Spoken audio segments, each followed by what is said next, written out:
Hello, welcome to Man Matters Podcast with Nate, Derving. How's it going, guys? I'm doing good, man. It's a good weekend of competition that just happened. Very. It was action packed. Yes, and it was different rule set as well. Yep. Different competition. So, how do you like the new dog? I mean, the new kid in the block, CJ. I liked it a lot. That was probably the best grappling I've seen in possibly ever. Honestly, that was really good stuff. Because it has different aspects of grappling. For example, the alley concept, in which you were forced to keep action in the middle if you're getting close to the edge. Some people like was Andrew that jumped on K. Rutolo's back in the first period? Yes, he did. That's an aspect in there, or you're trying to go get somebody and he will put his feet against the wall. It's hard for you to take him down, or if you're keep your legs low, it'd be hard to take him down. And then Luke Rockhold versus Pat Downey, he was facing against the crowd. He was dabbing Demetrius Johnson. He got caught in the rear naked choke for digging around. Yeah. But yeah, that alley aspect, I like that one a lot. It did too. I think that's the best platform I've seen. A lot of it too is that you don't have to reset, which is amazing because then it can just keep going the whole time. Yeah. That's kind of like, it's one of those bummers because like you can be in a good position and have to reset because you roll off the match or whatever. But that alley is like, you have to keep going. It is what it is. You can't really get out of bounds. Yeah. And they're like, I like that. Because some of the referees, for example, ADCC, they'll stop you, reset, and they're like, okay, hold on, let me see where your hands are.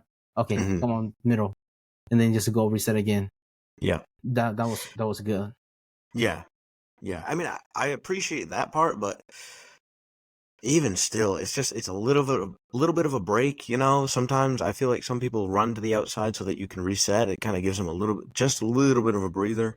I don't know, just keeping the action going. I feel like that's one of the aspects of grappling, is that it's so grueling, and you can just wearing people down is a major part of it. So resetting, I think, is just, especially if you have your guesting as your ace in the hole. That, like, for example, Andrew Tackett versus Nicky Ryan. That the pace that he put on him, he looked like he wasn't even trying. It's like, dude, it's Andrew Tackett he was going against. Dude, he mauled Nicky. That was crazy. I think he got a outstanding grappler of the tournament. Yeah, most exciting. Exciting grappler.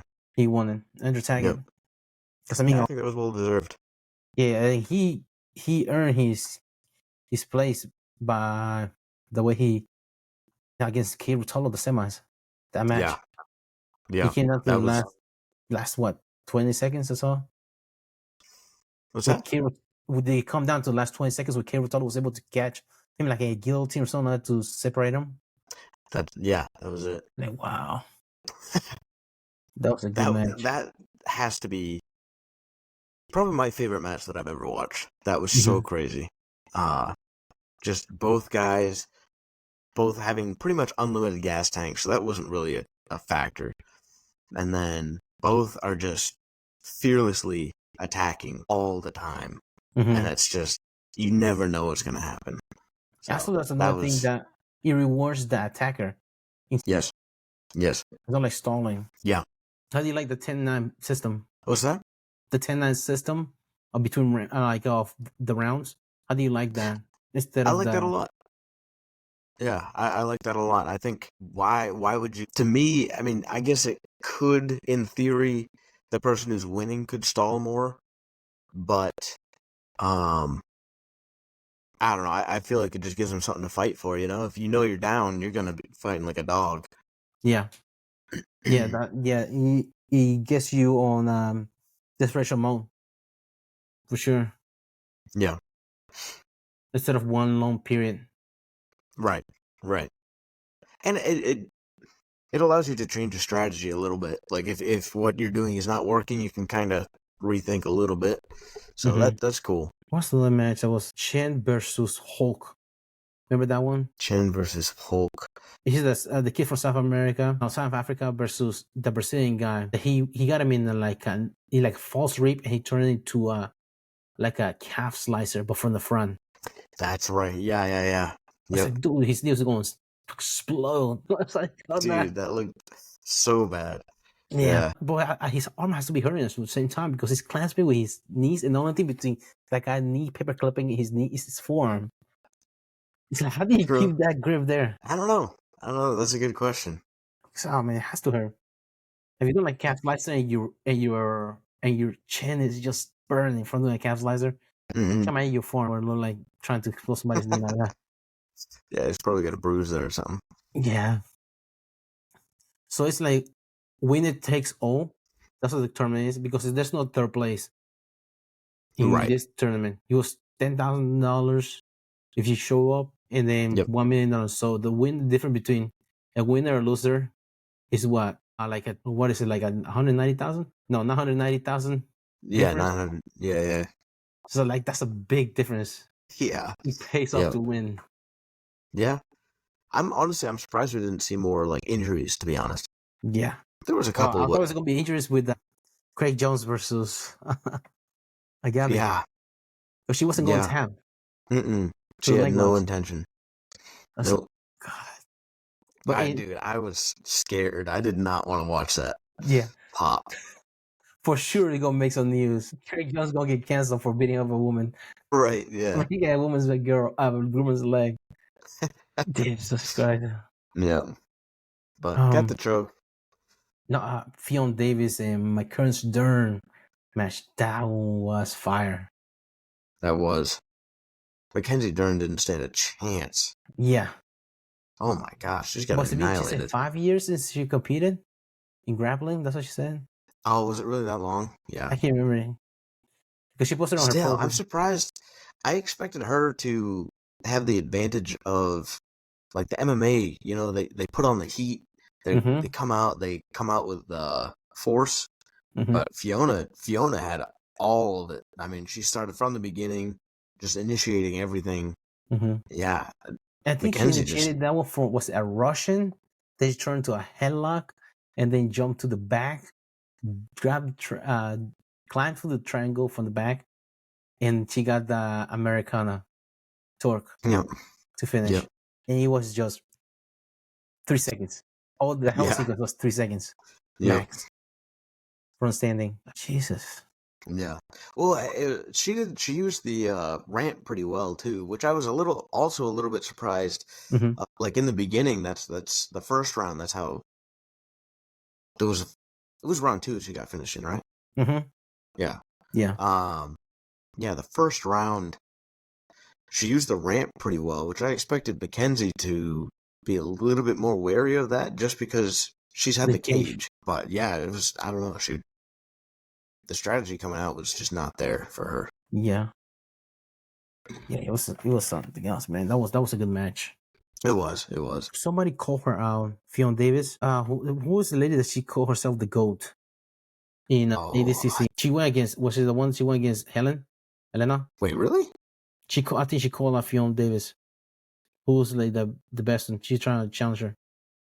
Helena did? No, the girl that went against Helena. It's a Rebus something. I can't remember her name. She called herself the GOAT. I think I know who you're talking about. And then Fiona just like ended that lady, didn't she? Didn't Fiona go against? I'm not sure because the lady I think last time she won something was it was IBJF 2017. She won something, and she had never won ADCC. The lady. Okay. She beat Elena. She beat a 17-year-old in the finals. No disrespect to Elena because she's a freaking stud. That unreal. Actually, to be honest, I missed day 2 of ADCC, so I gotta go back and watch that one. But yeah, I missed all of that. I didn't watch. Yeah, I watched some of them. I think it was the night before Peña. That same night, but I watched some of the matches before that, like Mika Galbao matches. Yep. And then after that, Mika Galbao, he's fun to watch. Oh, speaking of, Wagner Rocha is the bracket in the final. Wagner Rocha. Wagner, was he? I I don't. want to I say he honestly don't was remember. because he's another guy that's on the juice. He's turned back. He Yeah. found the Phantom youth in a syringe. Yeah. Because like 40-some-year-old and he just jacked Yeah. to the gills. Yeah, and he's not like old man rolling either. He's taking it to him. Yeah. Yeah, he was pushing the pace the whole time. So Yes. whoa. Wait a second. I was listening to the Enhanced Game guy, Guillermo, something that's his name. Lately, we'll talk about enhancing drugs later on, a different episode. But I'm looking forward to that one. Yeah. Enhanced games, The but yeah, some of enhanced those, games. Yeah. just I mean, some of those. that's basically jiu-jitsu right now. Yeah, technically, like what is the jiu-jitsu in the Olympics? Check out the bloodstream. They have high octane gasoline running through their veins. Yes. There's no way, like man. Like, why is Cyborg's nipple so hard in during the match? Like, I see why. All the stuff that's running through his vein, that's why. Yeah. No, yeah. There's a reason he doesn't compete in IBJJF anymore. Yeah, and he takes second. He never wins. So doesn't get to Never. test. Yeah. I said you play second, you don't have to test, only winners. Yep. Then, hey, I will never win. 5 times silver medalist. B team stuff right there. Nah, but yeah, it's one of those guys nowadays, man. Jesus Christ. Yeah, I know. It really is wild to see some of these really old dudes out there. Because you see, like, Cyborg in there competing, and you saw who was the guy that Gordon Ryan wins in the second day? Oh, Because Verdum was on the sidelines for that match, and you can see Verdum is around the same age as Cyborg, and they don't look nothing alike. Yeah. And Verdum is a heavyweight. Okay. Well, what happened to his genetics, man? Hey, man, he's young, you know. Yeah, he found youth again. Yeah, he found that youth. He's taking juice. He's taking was it Centrum vitamins? Is it Flintstone vitamins? Flintstone vitamins are really kicking in and working. He never skipped those Flintstones, yeah. Yeah, well, man, yeah, I like this weekend competition, man. That was good for the sport. It, like also just good. The Buffalo, even though like they're like kind of like against each, not necessarily against each other because they were taking away from competitors from competing another one. For example, Gabby Garcia, she said she wasn't introduced into the ADCC Hall of Fame because she was participating in the CJI. Yeah, but it's good for the sport because it puts the element of competition and puts some fire on the other organization. I'm very curious to see if ADCC raises their. They're gonna probably have to do it subtly because I can't imagine they want to just cave, but I think they're gonna have to because already I think Mika Galvao said he would go to CJF if they do it again, which they are planning to. So they're getting more people. Is it gonna be every year? Or is it gonna be every 2 years? It's every year, I believe, is what they said. Yeah. Because remember, ADCC is every 2 years, not every year. So I was wondering if they're trying to compete against ADCC every 2 years or if they're doing it every year. Right? Yeah, it's hard to say. I mean, to be honest with you, there's a part of me that wishes they were not on the same weekend because I feel like I don't get to see many high-level jiu-jitsu competitions. And then this weekend, it was just like the entire weekend was devoted to watching jiu-jitsu, which is fun, but it's hard to get things done as well. It's hard to digest of how much stuff is going on as well. Yep. So, yeah. Because I think Nicky Rod was going at the same time as Felipe was going against Gordon Ryan. Yes. I had both on at the same time. Yeah. Did you watch the Gordon Ryan matches? Yeah. Okay. I haven't seen the second one, but I'll be honest with you. If Gordon rolled like he did against Penna, against Nicky Rod, I think Nicky would have destroyed him. That's what I was saying. I was also talking with Devin. Devin's a big Gordon Ryan fan. And he said the same thing. As much as I love Gordon Ryan, if the Gordon Ryan that went against Pena went against Nicky Rod, Nicky Rod will run through him. That was crazy to me. I've never seen him roll so just slow and not. I don't know. It was just not there. Lethargic. All the trash that he talked about. I mean, this is a guy that beat you twice already. Yes. And he got Yep. caught in a bear trap for like 30 minutes out of the 40 minutes they were going against each other. That bear trap, I don't know how that knee didn't go out. Yeah, I don't know. He just reaping that knee. That really blew my mind. How did he It was score not the 2 points? Was it a guard pass? It's a takedown. Takedown? Okay. Yeah. Because I can't remember what he got the 2 points from. Yeah. It was. Yeah, they were close to out of bounds, and then he ended up like rushing into Panna as they were kind of moving and took him down into the center. The second match, he won 21-0. Oh wow! Yeah, I think it was 21-0 while I was watching it.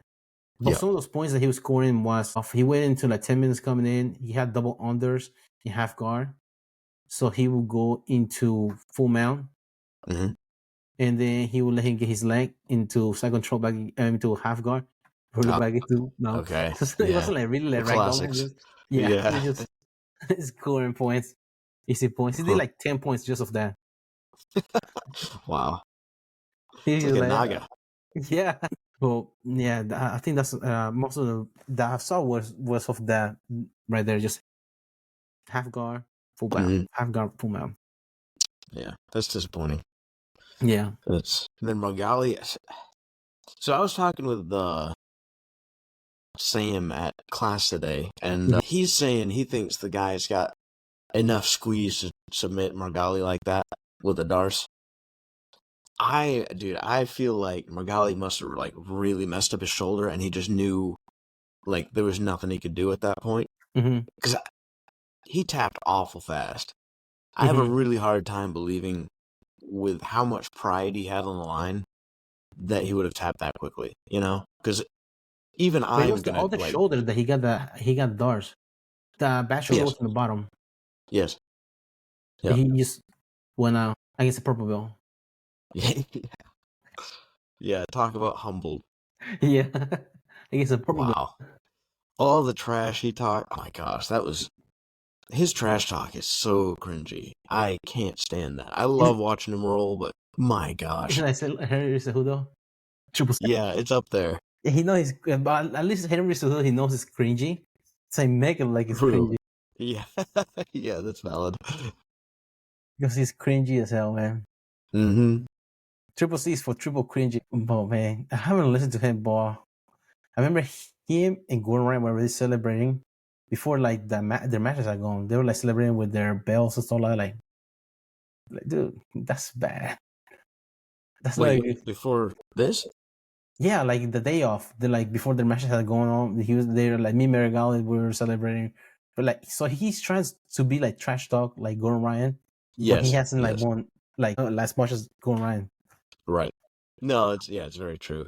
I always think it's a weird dynamic too, because Margali, I feel like he wants to be like, oh, I'm the best, but then he's not trash talking Gordon. Same weight class. What's that? It's the same weight class. They are, aren't they? The one say yeah. Yeah. So I don't. To me, it seems kind of funny. It's like Margali doesn't want to overstep his bounds, but he's still trying to say he's the best. I don't know. It's always, I always wondered how that dynamic goes. But. Because imagine the dynamic whenever they had the death squad and you had Nicky Rod and Gordon Ryan in the same room. I wonder what the dynamic was like. Like, yeah, like pitch, fuck off. And Nicky Rod wasn't gonna be like that. Like, nah, man, barking the wrong tree. Yeah. And my girl, man. One thing I was going to bring up was, you know how in jiu-jitsu, somebody has a long beard, they like it's hard for you to squeeze them and choke them. Be able to think like free naked choke. For example, somebody like Roy Nelson, it's hard for you to like choke him because you need to get a good grip on the neck. Yep. I wonder if the thing applies to mullets. Kentucky waterfall out of the bag. I wonder if it applies the same way because you had that fluff back there. You want to get fully squeezed because you had all that room back there. Maybe. Because I saw like the kid Chan, he had a mullet during the CJI. The South African kid. Okay. I don't know. Wow. Because he has some wiggle room. Somebody gave you in the guillotine. Yeah, You use that neck cape to get out of there. that's You know, right. Doctor Strange whenever he gets in trouble, the cape save him. There's a neck cape out of choke. That's why so many grapplers do it. Oh yeah, man. There's the ace in the hole, man. You gotta Yeah. wiggle out there. You whistle your way out. That's what I was wondering. I was like, man, because I know some grapplers talk about that. For example, Roy Nelson, he said he grew his beard. It wasn't because of striking.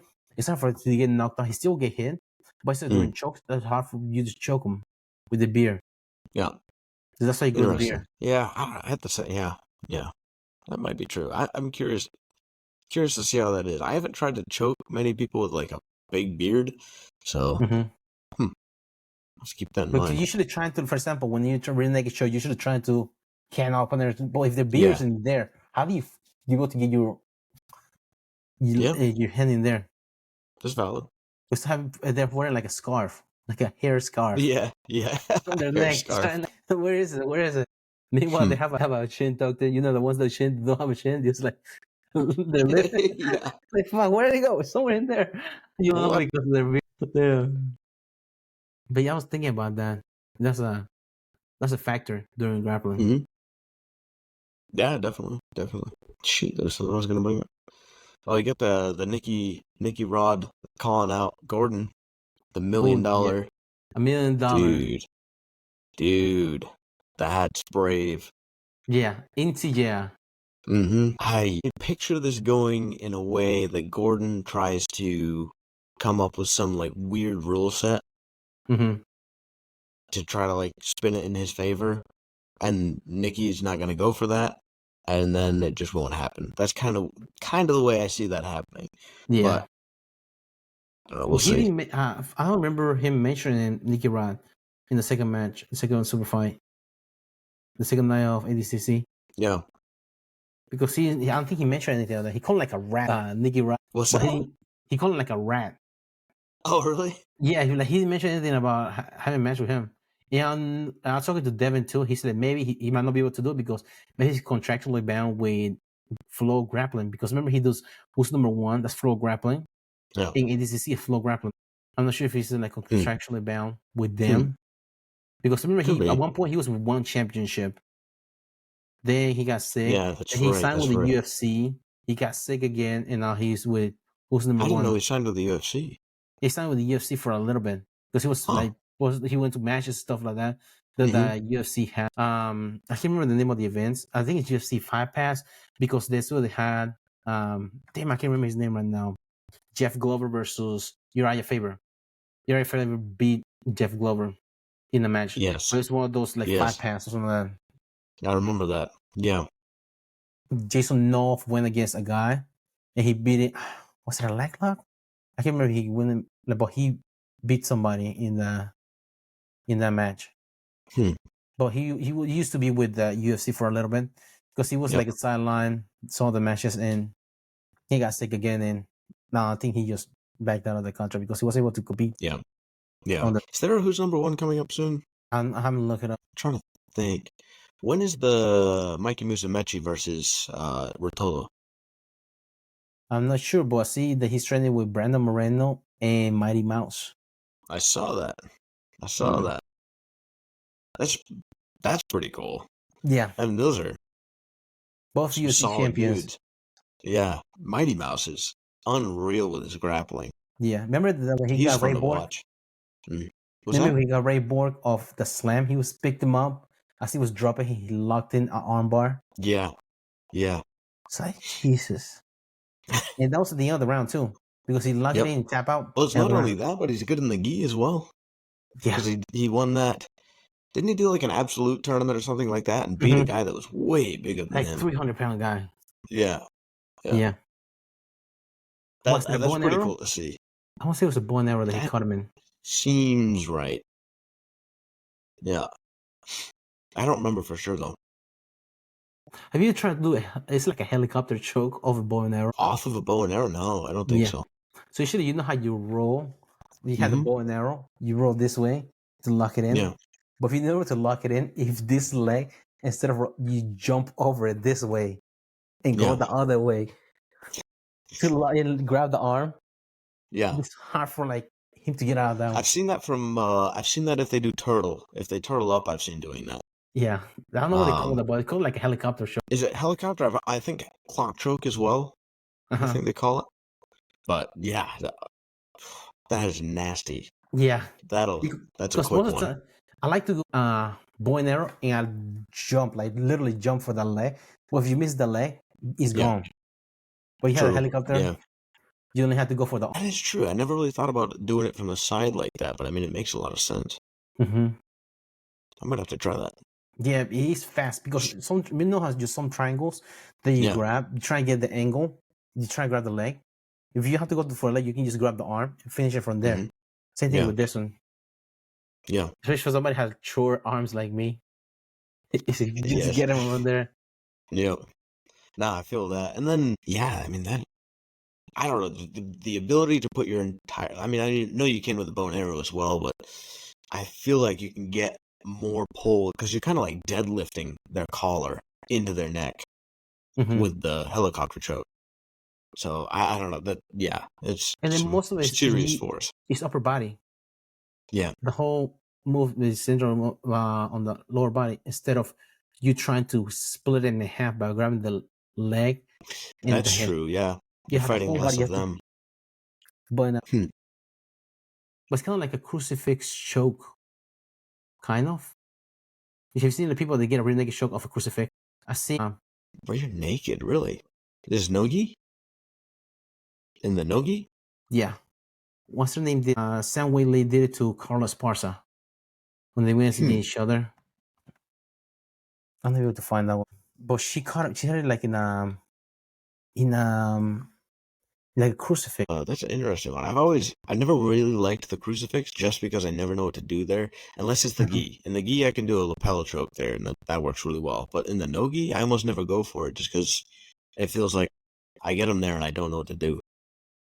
Kate Rotolo was good in the crucifix. Yeah. What's he go for? I can't remember what he went for, but he was able to like get like a good control. Mm-hmm. I've already forgot the guy's name. The Australian guy with the like colored hair and painted nails with a super good guard. Australian. Larry? Yes, that's right. Yes. Dude. Okay, so here's the crucifix. Probably. What's that? He had a sticky guard. Yes. His guard was just like you think like you were able to the first two rounds. Right. Yeah, the first 2 rounds are just crazy. Was it like false sweep he was going for? He got a good grip on there. He had a weird grip. It was like his arm went like underneath his leg. At first, it looked like he was outside the La Hiva, and then he would switch to false sweep. Mm-hmm. And then you just catch him there. Yeah. Also, he was training in Island Gals. Yes. Yeah. Well, I thought that was a really interesting match because it's Cade, right? The 1-1. Yeah. Cade had already beat Lachlan. He beat him in ADCC last time. Yeah. And so it was pretty interesting to see that. But this guy had the best guard I've ever seen. That was unreal. He was able to pass his guard. What's that? He was able to pass his guard the first two rounds. He wasn't. Yeah. Right. Yeah. He was like crazy guard. Yep. He never really passed, did he? I don't think so. But what did he get? Was it a leg lock or something? Is he able to? Because he was trying to like a backhand spring, trying to pass his guard. Yes. And he was still struggling. Like, fuck. Well, that's the thing. He never really got like a good threat. It was more he initiated more. That's all it was to it. And that's kind of like disengaging too. What's that? He was disengaging too. Yes. Yep. True. I feel like that's kind of the hard part about. That's the downfall of really good guard players. Is it's hard to be the aggressor from the bottom. Do you know who's some guys can do it? Do you know who's like that? Owen. I've seen Owen Tinton. He goes in Toro Cup. Okay. He's like a bottom guard like that. He's hard to. He lost against. I mean, Adolfo lost against him. He couldn't pass his guard. He went to overtime. Couldn't pass his guard. Yeah, I remember that. Yeah. So like he has a guard like that. Yep. But here's the move I was telling you about. So this is right here. She has a crucifix and a rear naked choke at the same time.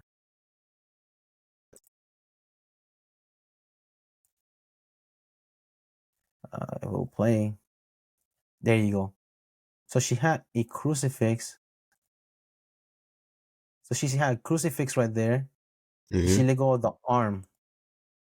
Here you go. So she got a crucifix right here. And then there you go. She rolled and she had the rear naked choke from there. So let go of the arm. I think she locked from there. Yeah. Okay. Yeah. Yeah. So instead of wrapping around the torso, she wrapped around the far side arm. Mm-hmm. And you finish rear naked choke from there. Because a lot of people worry more about their hands, trying to get them out of there on the crucifix. And trying to bridge out of there. That's what the neck get exposed for. That's very true. Yeah, that's definitely a thing. Huh. That'd be interesting to have somebody try that on me. I feel like it seems like you should be able to get out of that. It doesn't seem like you're secure enough, but I mean, I'm sure she had it in tight. Oh, really? Oh, yes. I hate it. Like, I know this thing is coming because he loves going for the crucifix. Like, damn it, here we go. So I have to fight out of there because this thing is coming. And every time he pushes me down, he waits for me to post my arm down. Looking for the crucifix, I just elbow in. Like, don't I ain't going for the crucifix. But yeah, man, that's miserable. Yeah, for sure. Yeah, man. Well, you want to talk about today's episode? You want to break talk about? Yeah, that'd be good. Okay. So first, we're gonna do an introduction to strength and conditioning. So the strength and conditioning, there's different aspects for strength and conditioning, in which you have. It depends on the goals you want to do, level of fitness, because you don't want to be like jacking heavy weight with shitty technique that you saw on Instagram reels. That's how you get injured, and then you go back to ground zero because you can't. Then you have to rehab all that shit. Right. So just do whatever you can. First of all, you just also between strength training and conditioning, because there's a different them. Have you seen like people that do like not powerlifter? Yes, but those bodybuilders, they spend like 4. Yeah. So just lift, rest, lift and rest. So you like to break down muscle and have their own way of lifting. And that's different compared to like doing exercise for time and trying to get as many reps as possible with good technique. Yeah. So for example, strength conditioning fits into athletic discipline, fitness. I like my personal experience. I like to use strength conditioning to diagnose where I have injuries. Because, for example, sometimes you feel like you have a round of going something the day before, and then you're doing pull-ups. Like, oh man, my back is tight. That's bad. Like that's how you find out you have like short range of motion instead of on one side of your body than the other one. It also helps strengthen those. Interesting. Have you noticed that whenever you do exercise? Yeah. Now that you say it, I have. Because for example, fighting a Kimura the night before and then you do bench press the next day, it's like, man, what is this guy? True. Yes. Different. That's very true. I did something to the very top of my shoulder. So I could not do like military presses or anything like that. Was that okay? I fucked it up in college playing garbage with my roommate. I rolled for an armbar into a freaking concrete floor. Oh, dang. No. I rolled the wrong way.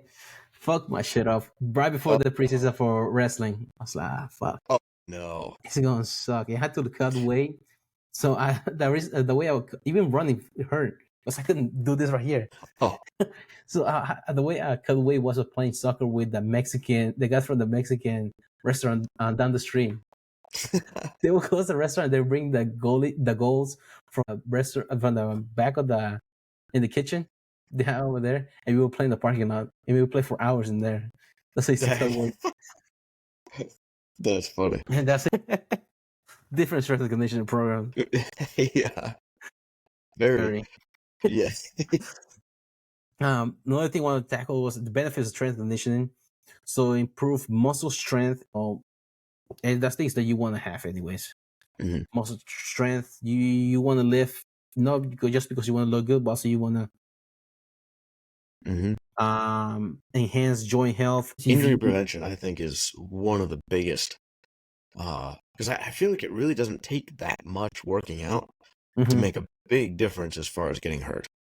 Yeah, because you're not used to certain things, like be able to like certain motions. You just if just those tendons are strong, because we're usually in a business of getting our joints hyperextended in torque.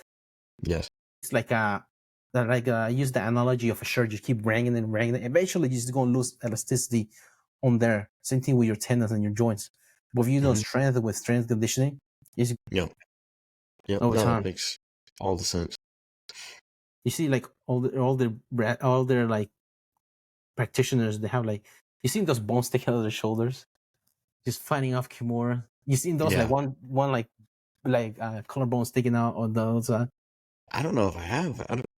I seen like someone like fight, for example, the Shogun Rua. He has like a collarbone just sticking out like on. He's just over like training there because some people don't believe him. Strength conditioning. I know that's gonna be my segue to the next point, was that increase in bone density and reducing the risk of osteoporosis. For NASA, they practice that. I can't remember how much they do, but every day they have to do strength training while they're in space, so they won't. It's not that they won't lose. It's matter of the amount of time they will lose bone density, but at least it doesn't diminish as much because there's no gravity in space. Oh, okay. So you still have to be able to do some strength conditions. By the time when you get Earth, you'll be all flat because you're used to gravity again. Yeah, that always amazed me. Yeah, just the difference that makes. But yeah, for some reason, I think what's his name, Neil deGrasse Tyson, when they talk about days in space, he said that if the Earth spins clockwise and the satellite goes counterclockwise, it takes 45 minutes to go from like make full rotation of the Earth, and that's counts one day. That's interesting. So put things into perspective. So how many times? So how many 45 minutes are in 24 hours? So that's different days in just within one day. Things get weird when you go out in space. That's crazy. Yeah, like the laws of physics, they're different. Yeah. Out there. Yeah, feels like it. Another thing was positive impact metabolic rate, and body has to compensate for that. Be able to be able to digest food, because psychological benefits, including improved confidence and mental toughness, was good. You have something in your brain, in your mind, that's bothering you. Something simple, just go for a walk. Before a walk, let me just go to have a strength conditioning coach to tell you what to do in those aspects. Just do something simple. And one thing that as older people, they want to be able to have good mobility and bone density by just be able to do something, move something. Because person conditioning, this role conditioning in enhancing cardiovascular health, which is good. Cholesterol, high blood pressure, and other things, diabetes, in which you want to fight those by improving cardiovascular health. It helps a lot by exercising because your body is used to just getting that in. There are different techniques in which I like to do after working out. I like to get in sauna, so be able to keep the blood flow of the exercise. It's not putting as much toll on the joints. Yeah, because it takes the same benefits of working out. Your heart rate still be able to be up there and be able to. Yeah. No, I really do like the sauna as well. I feel like that's very beneficial. For some reason, have you ever doubt it. I don't think so. She's the first one I've heard about the benefits of sauna. When she was injured, she was able to do as much workout. She said she was able to lose muscle mass because she was able to go into the sauna. Because she was able to work out as much. Because the reason you work out, you want to get your heart rate up, and you want to get the flow into the blood flow into the muscle. But if you're able to like get a little bit of something workout and then jump into the sauna, and you'll be able to keep the heart rate up, be able to keep the blood flow going to those muscles, even though they are not straining to get there, because the sauna is helping you get there. Yeah. I mean, so my old coach back in Maine, he really liked the sauna, and his thing was like, it kind of helps with your conditioning a little bit, just because it gets your heart, like you're saying, it gets your heart beating and your blood flowing, and yeah, for sure, yes, yep. So I mean, yeah, that's the thing. For me, that was I'd never thought about it until he said it, like with the heart rate, how it's kind of not quite cardio, but I mean, it kind of is with your heart at least. Yeah. And the mental toughness is also a huge thing, because when you're sitting in the sauna and you can feel your heart beating in your head, Yeah. and you know, like I'm gonna last a couple more minutes, you know what I mean? That is incredibly similar, I feel like, to when you're getting smashed in a match. Dude, I can just And open some the door guys and I'll be just out here. Same thing when you're in the match. I can just tap and this session will be over. right. But you have a Yep. couple more minutes, man. You have to tough it out. Mm-hmm. Last week we were going. I don't think you ever met Tim. Tim is a freaking animal, man. He's like strong as hell. He's like Nick, but Yeah. he's like strong as hell. And Okay. he's like 40, 41. And he got Okay. Nick in Matt was on the side. You know how Matt likes to instigate my Walker. He was like, Yes. let him. Yeah. He was talking on behind. He said, like, let him break. Yeah. The good is, you know. Yeah, man. That's Yeah. your leg might not be tough, but your mind is. man, I was laughing whenever damn man. It's a family class. We all friends, man. You wanna break out our arm? Ah man. Another thing I want to talk about is role of conditioning in recovery and reducing fatigue. The more you're able to, also you have to take into consideration recovering, because that's when your body repairs as a part of your conditioning and training. You can you just keep redlining. You're gonna hit a wall. Yeah. And you're just take recovery. And also, the more you work out, also the less fatigue you will be. In certain scenario, different people do different type of workouts. The ones I do, I usually like to do like kind of like similar to rounds in jiu-jitsu. So be able like Yeah. so for example, the next one is gonna be special individual needs. I want to go over what I went over Yes. yesterday. So I have my workout. Just an example. So you should like to break it down. Warm ups. I like to do some mobility exercises. So mobility is important, because if you don't have mobility in certain things, you're gonna break. For example, like Americana. If you like your range of motion is shitty, somebody getting Americana, it's easier for you to snap your shoulder. Like you have full range of motion and be able to get out. So for yesterday, I'm doing the strength training, but I did like warm up. It was 400 meters run, rest a minute, then 200 meter, and then rest a minute. And then I did 2 rounds of dumbbell snatches. So it's like from the ground, pick it up above the head. Yeah. On my left side, then hold a plank hold 20 seconds in the push-up position. Then do the right side, dumbbell snatches, and then hang from the bar for 20 seconds. Just isolated exercises. Perform. And that was just the warm up, and then just jump straight to the workout, which call it like metabolic conditioning. So for time, this one I think was like 12 minutes. This is like it's just gonna be repetitive. It's gonna suck, and it's just gonna be repetitive most of the time. Yeah. So it was 20 hang dumbbell power cleans. I use kettlebells because it's easier. to maneuver. So it's like 35 pounds, power clean, 20 of them.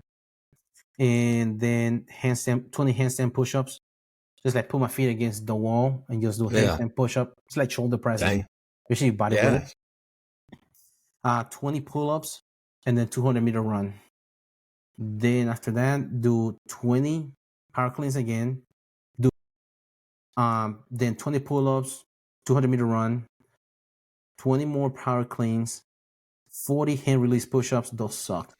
20 pull-ups and then. Dang. So whenever you're on the run, because also you have to.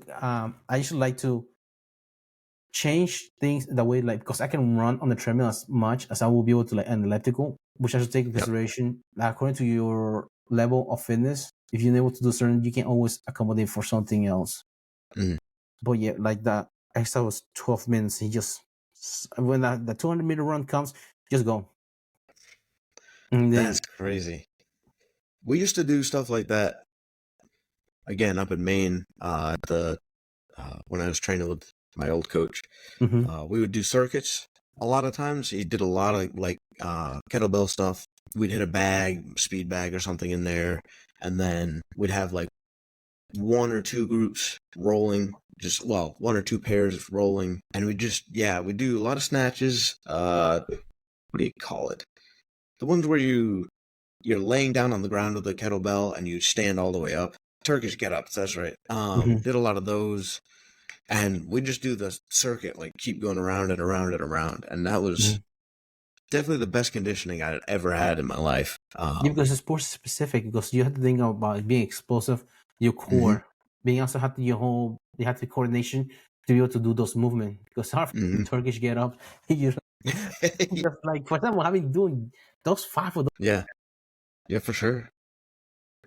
It's funny too. I mean, it makes sense, but I didn't realize the extent of it. That kind of conditioning, not only could I go for longer sessions without as much fatigue, but also I could recover so much faster.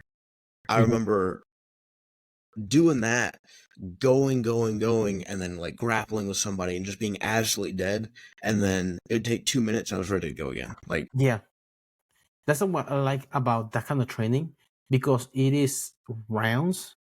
So, for example, you have the part of the lifting weights, you're able to recover, but you're still doing motions. Kind of like whenever you're grappling, you're not going at fast pace, but you still be able to move around certain. And then when it's time to go, just go, and then recover a little bit, but you're recovering as you're still moving at the same time. Doing. Yep. Yeah, no, that's very true. Do you have you probably use an app for your workouts, or? I use Trifecta. That's the name of it. They have free workouts in there. Basically, like CrossFit workout, but I like the way of their method. Some things that I do, like for example, and like I like to scale the workouts. Some workouts I can do. For example, a day I have I got armbar 4 times. I will be able to do pull-ups. So I have to do ring rows instead of and anyways, whenever I'm trying to pull somebody, I don't pull them from back here. I pull them from here most of the time. During when we grapple, which that's why ring rows come in handy. And when I pull, I don't use my arms. I use my shoulder blades, pulling back, and then pull myself up. Which that's what you want, kind of like rowing. Yeah, no, I found the same thing. I wish I knew what the machine was called. They just got one in the gym I go to. But it's basically a row machine, but the angle is more like a little bit up and pulling down, but it's very similar to like if I'm in guard and I'm like pulling somebody into me, so similar to that. So I really, really like that one. Is that the thing you pulled out? Yes. Those things, I have never done it, but those things look. I think so. That sounds very familiar. So you know that step climber they have in the gym? Yes. So they have one like that, boys, a ramp, in which they have like 2x4s, in which you are bear crawling uphill. Oh god. The whole time. Bear crawl. 45 minutes, just that. That's the reason they call it Jacob's ladder. because it's a sentence. You repent for your sins while you Yeah, I believe that. My God, your shoulders must kill. yeah, bear crawl for that long. Mm-hmm. There's no way, and it tells you like how many like floors you had done. Really? That's cool. Yeah, it's like man. So some people do like try to do like Everest. Like, fuck you. No way you to do that. Mm-mm. No way Yeah. you to. I've never done like that mindless step or the Jacob's ladder, but I can't imagine. Mm-hmm. Yeah. I better. The Yeah, like oh yeah, they feel like a bear. Yeah, not as strong, but that much hairy. It's like right. Right. just full Yeah. beer, girl. Just keep going. In full hair, a whole The mess. Mel- yeah. Well, there was I have done it in class before where usually it's in the gi and you do the bear crawl with somebody on your back. I have done those before, and those are also brutal. Kill your shoulders. Works pretty well though. I mean, it's a pretty real situation. Could very well happen. Yeah, But I had nightmares from our wrestling coach. He had a master's in strength conditioning, and he will make us do shit, unnecessary shit that was painful as hell. For example, stadiums, you go running up stadiums. yes. He have us do that, like, wheelbarrows. Somebody will grab your feet and Oh you're just God. with your hands the whole way up. Oh, God. That'll also build your willpower. Yeah. So some people were able to, like, kind of like cheat on it because they were able to wrap their legs behind. And lift it up a little bit. Yeah. Ah. So the opponents, like your partner's holding by the hips. Mm. It's like, but still, man, like going up that Oh yeah. still sucks. No joke. No. Yeah. Body carries. So like you carry somebody on your back, like a Mm-hmm. backpack. So we used to Mm-hmm. grab the guy that was on the back. I try and grab his wrist, so we able to like hold him up. I was actually holding his wrist, so his wrist I was holding to be able to carry him up there. In which do make sense because whenever you're grappling, you grab somebody's wrist, you're used to that grip. Yeah, But that your makes legs. sense. One time we were getting ready for regionals. Coach, they had, so for lower weights, I think it's 25-pound plates, and like heavier weights, they had to carry 4-pound plates. And the 133-pounder was coming down the stadiums with a 45. Yeah, we have regionals in a couple of days. This motherfucker fucking shit up. Coming down the stairs with a 45-pound plate. Dude, you're only 133 pounds, man. Oh, It's like God. half your weight right there, man. Yeah. I'm like, oh, God. There goes. Victim weight, as they call it. But, man, that condition that he used to put us in, man. He used to love doing a 6 a.m. swims. Take us to the pool. Yeah. So you have to just get a conditioning. And also, it's not as heavy on your joints. Yes. As running or lifting. Mm-hmm. But we're swimming and be able to get your breathing because it's hard to catch your breath. Yeah. Yeah. A very limited time to get your breath. Yeah. And then going, how you talk a lot about hand fighting. You used to do hand fighting by putting your partner on. That's one of the. How'd that work? What? Double under, front hand lock, single. Nice. Anything like that. Do you hold them on the water for 3 seconds? So. Thanks. You're not just gonna, lay down and let somebody do that to you. Oh no, man. Some good motivation right there. Yeah. But yeah, man. Yeah, those all stuff they used to make us do, man. They were brutal, man. Yeah, man. I remember the first year he used to have us doing like sometimes 3 a day before the preseason. But I don't remember getting tired the whole season. I think that he backed off because we had a different strength conditioning. But I remember the first season, I remember getting tired. I used to get my ass whooped, but I never got tired. Yeah, I never get tired in there. Mm-hmm. You've got Wow. Yeah, that's pretty good. I mean, yeah, definitely worthwhile. One thing I've noticed too, I mean, there's obviously more efficient ways to do it, but I have noticed like a big part of it is just getting in there and doing it, doing something like lifting weights, doing, because your body will benefit hugely even off just simple workouts. yeah. Uh, Just simple like Granted, 35-pound kettlebell. mm-hmm, It, you can do different exercises. You can do squats. You can do deadlift. You can do mm-hmm, rows. You can do shoulder presses, snatch, power clean, all yep, kinds of stuff. You can do tricep extension. Any of that you can do it mm-hmm. with halos, different stuff you can Oh, do. yeah, true. You can Yep. do with the kettlebell. I've heard multiple people say, if they had to choose one piece of equipment to work out with, it would be a kettlebell, just because for that reason. Yeah. Yeah, yeah. Get some goblet squats in; those are Yep. killer. Yep. Turkish get ups. Yeah. Because you have to coordinate it with them. But also that I would think. Yeah. Turkish get ups. Mm-hmm. I seen this other guy. He had like a different aspects in which he will integrate kettlebell training with different moves. For example, shrimp. He had the kettlebell on his chest. Shrimp one. Interesting. Get ups. For he had different stuff. Like you have to look it up on YouTube. I remember his name right now, but I remember a few years ago I used to see him. You have to do like kettlebell for Brazilian Jiu Jitsu. It makes a lot of sense. Yeah, and then because a lot of movement that we do, they're sport specific. Because our body doesn't move. A lot of people don't do those.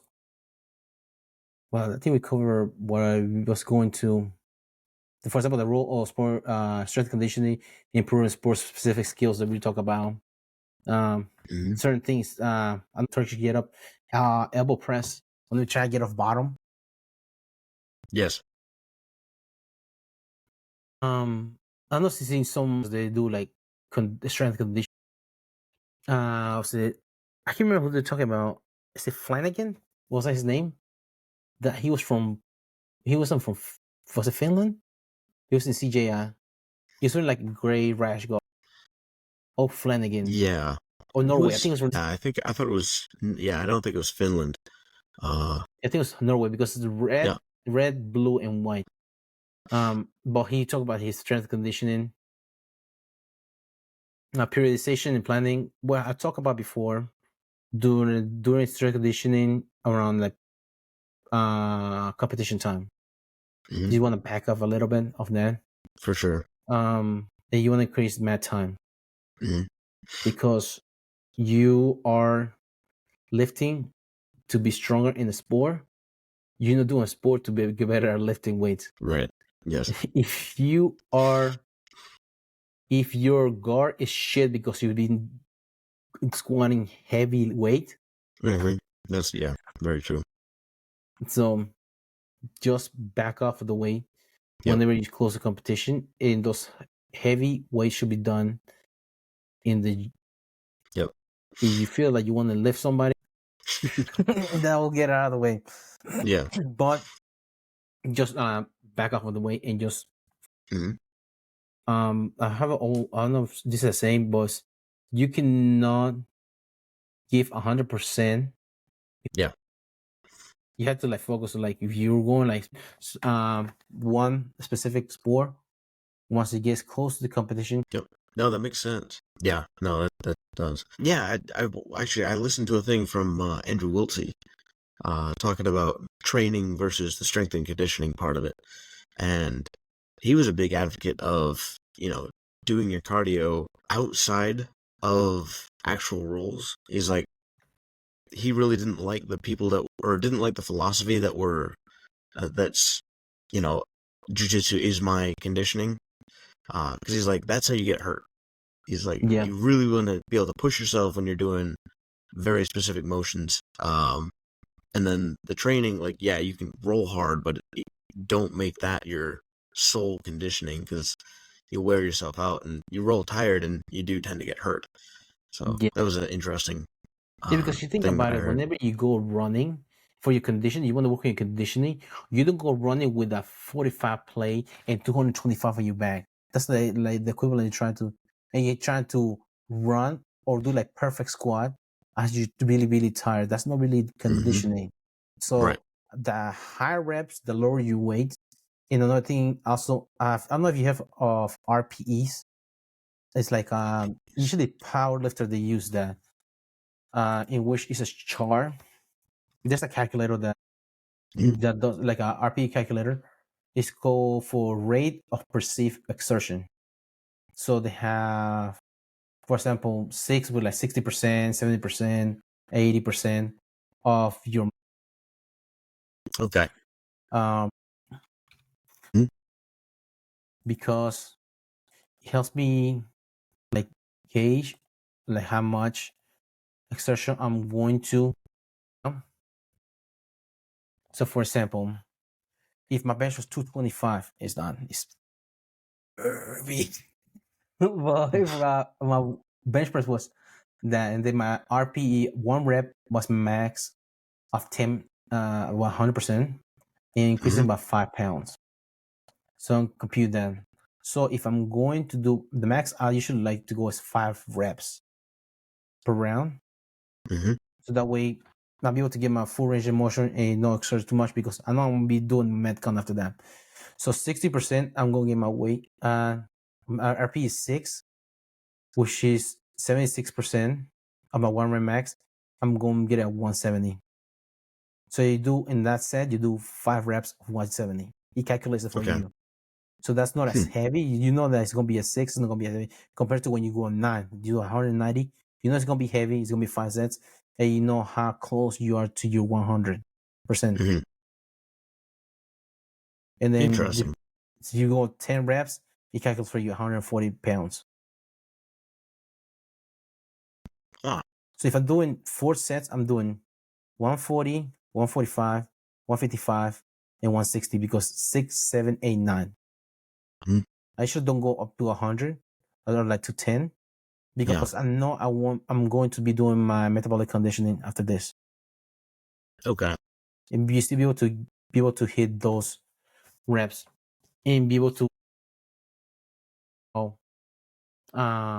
base off your 1 rep max. Hmm. Hmm. Because Jason, I don't think you have of Jason Kalipa. He's a CrossFit guy. He won it back in 2008. He got into jiu-jitsu.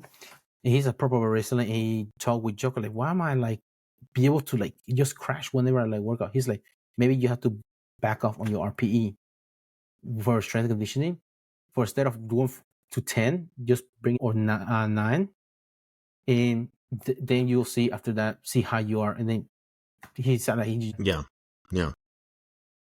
Interesting. Is that okay. So interesting. Was he pushing, was he like wearing his body out? Is that why that was? yeah, because he's primarily CrossFit. He has his own gym. Hmm. So that he uses a lot of CrossFit exercise because Joko still does exercises like that, but Yeah. his RPE is not as like a 2 or 10. He Yeah. usually back like 7 or 8 Okay. because he had like you want to like usually you want to give 4 hour window between your lift and your mat time. Hmm. So he will like get his workout in the morning, and then in the afternoon, in the evening, after I record a podcast, so you will be able to roll and be able to your body does it's not Yeah. Yeah. you still be able to And get the benefits of your lift at a certain level and at the same time be able to that's interesting. I think something also that really doesn't get talked about as much as it probably should is sleep and training. yeah, a lot Because of people they chalk up recovery to be true. right. If you're able to recover, that's if you want to get stronger, sleep more. Hmm. That's why you'll be able to body recover. No, there's definitely back when like Mike and I we were lifting in the mornings and then training in the evenings. And honestly, I was since we trained over in Lexington, it was 45-minute drive back. So we got back like late, and I was not getting the sleep I needed. And I honestly, I felt like I saw that in my jujitsu. I saw it in my lifts. I was not recovering. I was exhausted all the time. It was only 3 days a week. It wasn't like crazy, but we would get up at 4:45, go lift, get done. I'd go straight to work, and then straight from work to jujitsu, and it was wearing me out. Oh yeah. Yeah, yeah. But I do feel like now, although I'm trying to get my lifting back up, because I really have not been going as consistently as I'd like to. It's been like once or twice a week, which is not as much as I would like, but I think that my sleep schedule is much better, and I'm more mentally engaged in jiu-jitsu for one thing, which is really nice. And yeah, definitely trying to find that balance there, I guess. Lunch break is an hour. Get some kettlebells in there. You're not wrong. Yeah. Because it's just like, because the good thing about kettlebells, you only need 20 minutes and you get a good workout from the kettlebells. So they that you said you do that? Mm-hmm. Really? Okay. Yeah, because like just keep like take it to the car and just go out there, have a little mat. Just what is this pussy doing? Getting a yoga mat outside. Then you swing kettlebells. Like, oh shit, it's a cannon they're swinging. Imagine you get into a fight with somebody, road raging, and he comes out with a kettlebell. What do you do? Oh, Just slam it right down to the hood of their car. Oh no, I'm not doing that. I had two badass kettlebell that I got from Onnit back in the day. One of them is a werewolf kettlebell. It is like 61 pounds on that. Oh wow! And then I have a. I think I've seen both of those. Wow, It's like, that's heavy though. So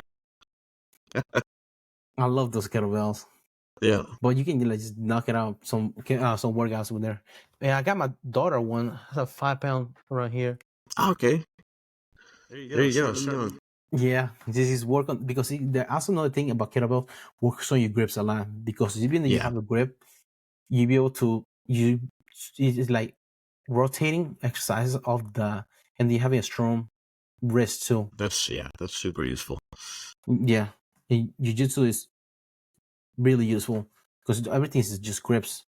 And sometimes it just twists it in one way. For example, I got somebody in the Kimura, the switch, you just still have to be able to hold that position, get in the Kimura, switch into comes handy. No, it's I've been doing a lot of Kimuras lately. I really do. Do you like to go for bottom Kimura to the back? I don't know. I haven't been using that as much. I usually the Kimuras I get, I usually start inside, slide my knee over the close side arm, and then I windshield wiper over, and I step around and like hold them onto their side, and that's usually how I've been doing it lately. But, okay. Actually, like sometimes, like I like to get the when they pass my guard, get the Kimura grip, and sometimes they lock it right there inside the thigh. That should usually just rotate around it. So that is, I do like that one. I just don't use it much. I mean, yeah, because it's kind of like same concept as the goal escape.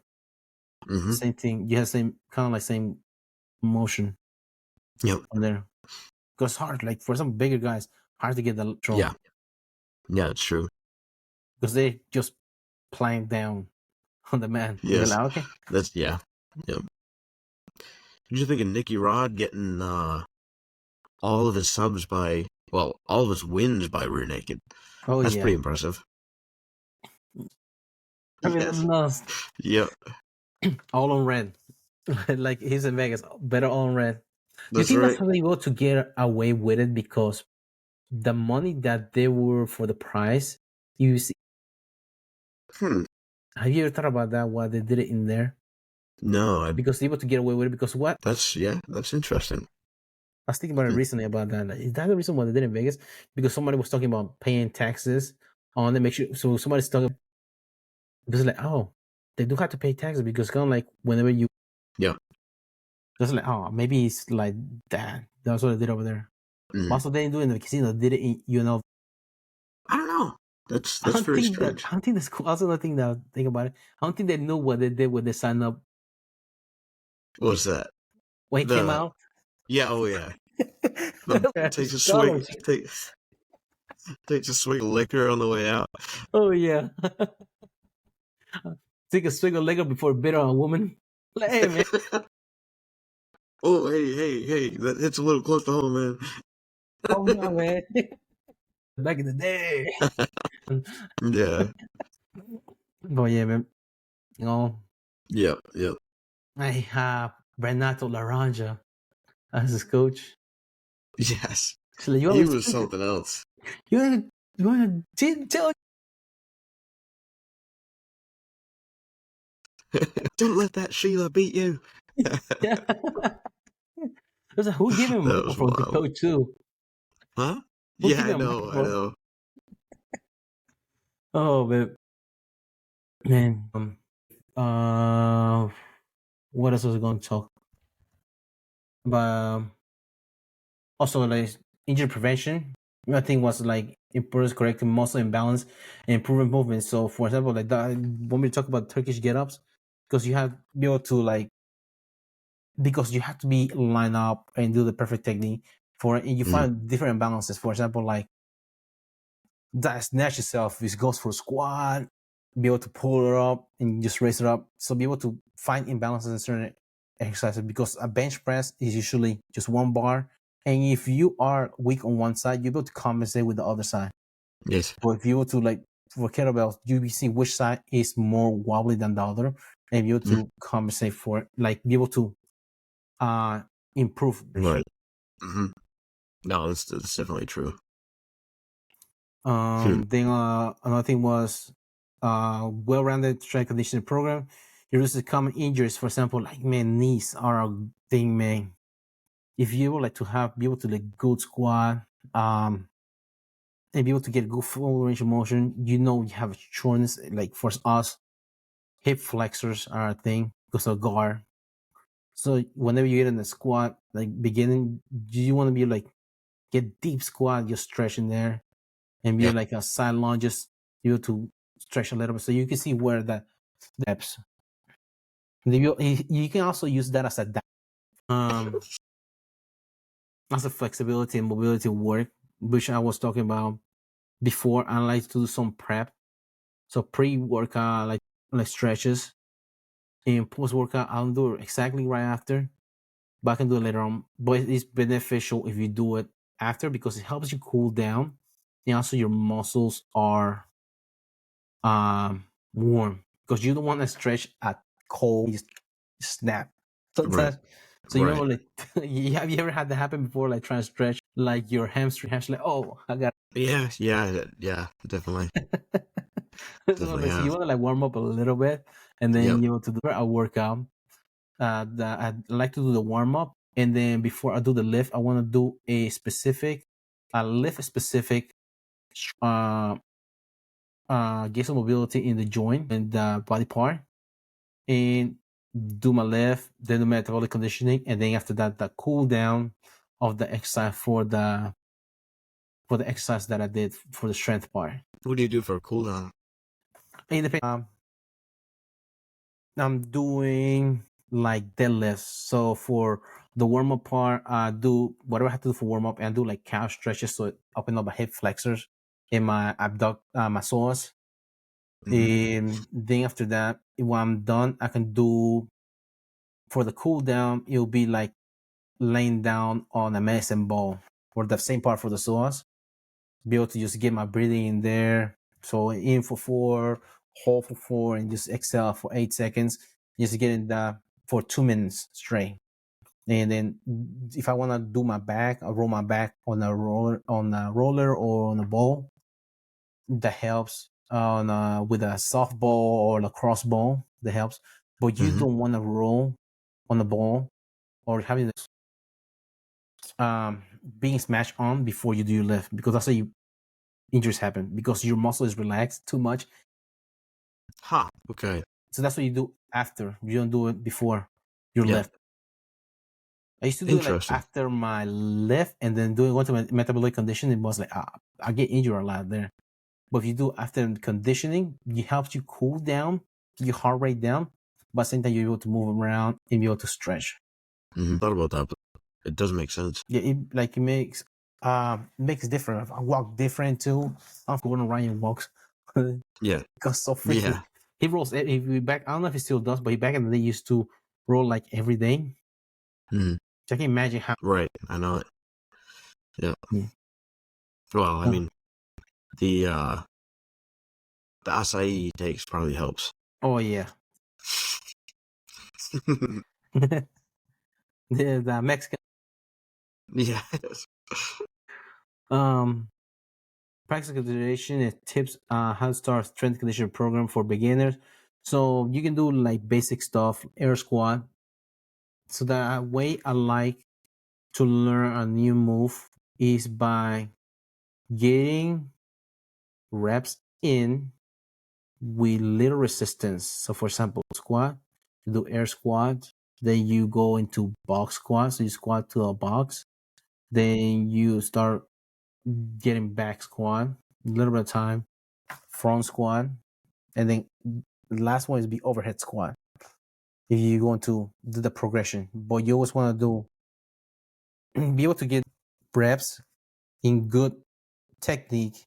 Then when you feel like you have that technique down, then you do, for example, Tabata. Have you heard that? So you do 20-10. So 20 seconds, try and get as many reps as possible, and 10 seconds rest. So you're trying to, with no weight. So you just try and get your reps in with full range of motion, perfect technique. And then eventually when you have that down, that's usually, I think it's 4 minutes. So it's 8 rounds of 20-10. 20 go, 10 seconds rest. Once that's down, and no, this is not happening just one day. It's just like over time. And then whenever you see that you have the down, then you start putting on weight, and then you go back, start the process again.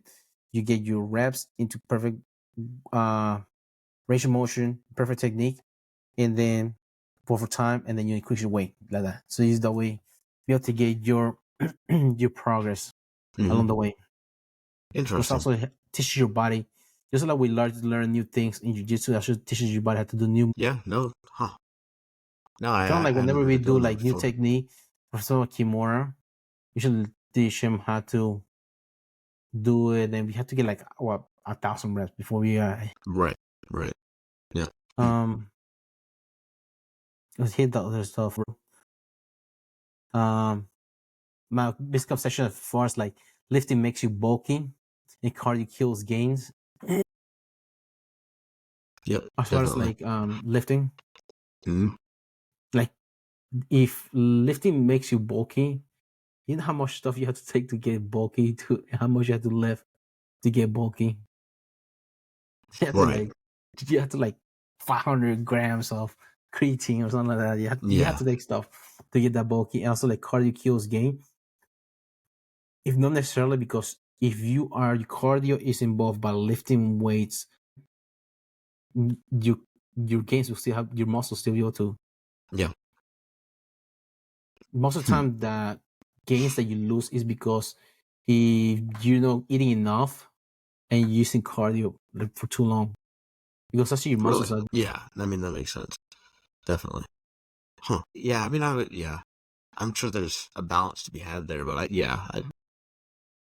I agree. I think it would be straight cardio. I don't think it's going to drop muscle per se. It just you can't run for that long, right? Unless like you're trying to train for a marathon, and even then they have to do some strength conditioning at a certain point.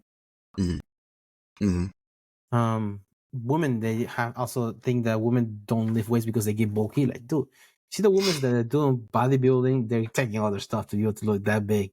Yeah, get that big. Right. Exhibit A, Gabby Garcia. How much stuff did she take? Unreal. She's not far off now. No. Maybe in recovery. And then I'll talk a little bit about the programs at various age group. So for youth, you don't want to like do a heavy lifting bar and things like that. Just calisthenic work, pull-ups, push-ups, squats, just like things jumping and landing, basic stuff, box jumps. Fun. Yep. Adults, of course, you want to. That's when you are kind of like peaking, so you want to be able to like high weight and things like that. And just like we do have divisions in jiu-jitsu, we have like masters and things like that. Same thing applies for strength conditioning. You have to gauge according to or scale according to what the age group. Then of course seniors they are able to lift, but at least be able to get those, keep your bone density by lifting and moving around. Yeah. Because I don't know if you heard that saying, you either make time for your wellness or you are forced to make time for your illness. Mm-hmm. You become a prisoner. Yep. Because your goals might be different than mine. Right. Yeah, but I think this hit everything else. The benefits of good strength conditioning, fitness routine. Most of the time, just consult a trainer, or when you're watching like videos, make sure that REAL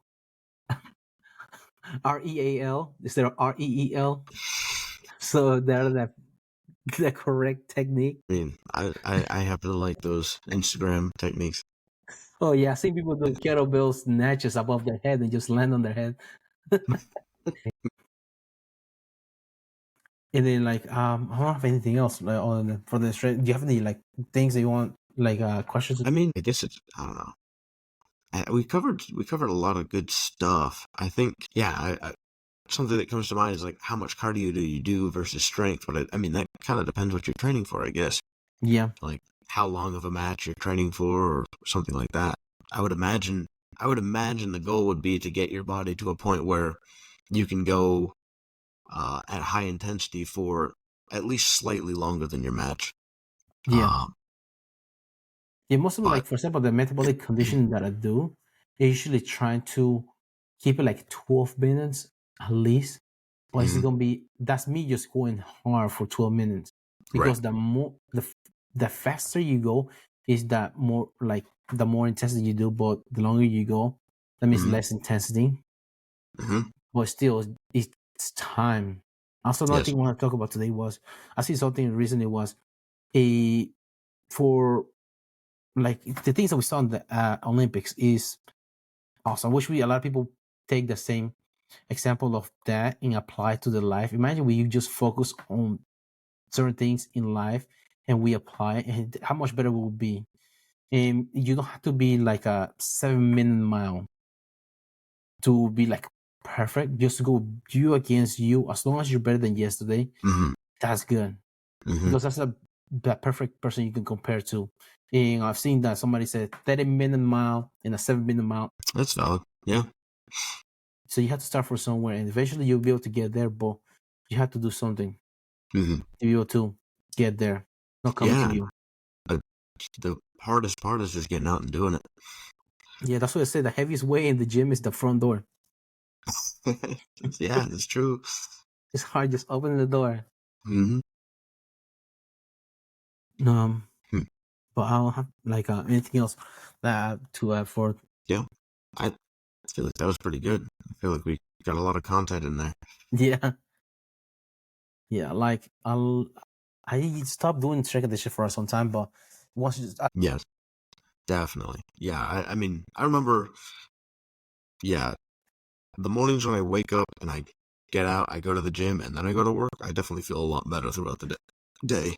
Yeah, because you know that workout suck, and then the rest of the day is gonna be straight cruising compared to that workout. Yeah.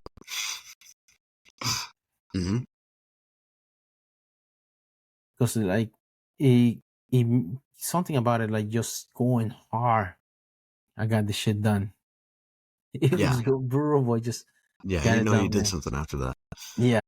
All right. Yeah, I mean, I feel like that was pretty well covered. Yeah. What's up? We gonna call it in? Sure. All right. Well, thank you for listening again.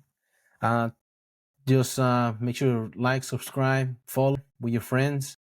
Salute to our comrades in Russia and Netherlands listening.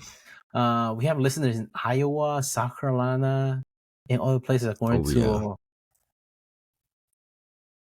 We got a new country listening. No, I'm trying to remember where it was. It was different states that were here in the United States. Okay. Because we have North Carolina, Panama. Also, they have listened in Panama. Really? Huh. Yeah. Shout out to them. Yep. Third world country. I don't know where that is. If you will love.